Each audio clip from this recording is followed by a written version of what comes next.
के ज़रिए मैं हुकूमत को ये बताना चाहता हूँ कि ईद उल फितर के मौके के ऊपर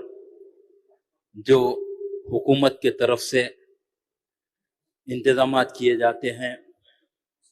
ख़ास तौर पर जैसा कि दोनों शहर के ईदगाह हो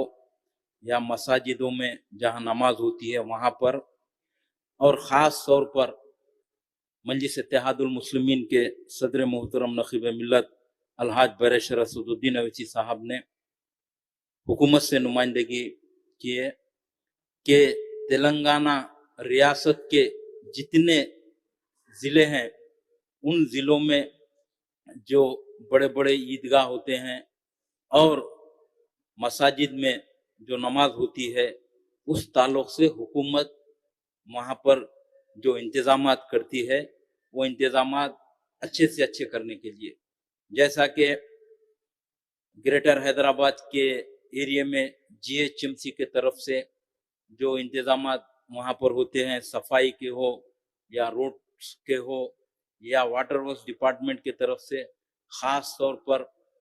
पानी के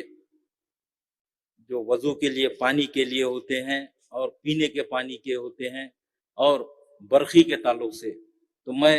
आपके ज़रिए हुकूमत को यही बताना चाहता हूँ कि मजलिस इत्तेहादुल मुस्लिमीन एक वाहिद जमात है, जब कभी भी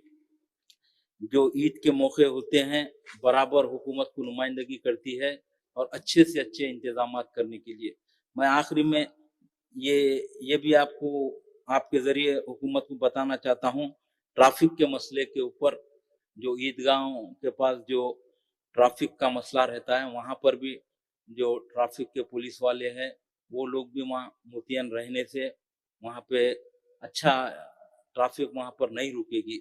तो मैं आपके ज़रिए से आखिरी में यही कहना चाहता हूँ कि पूरे तेलंगाना के ज़िलों में अच्छे से अच्छे इंतज़ामात हो।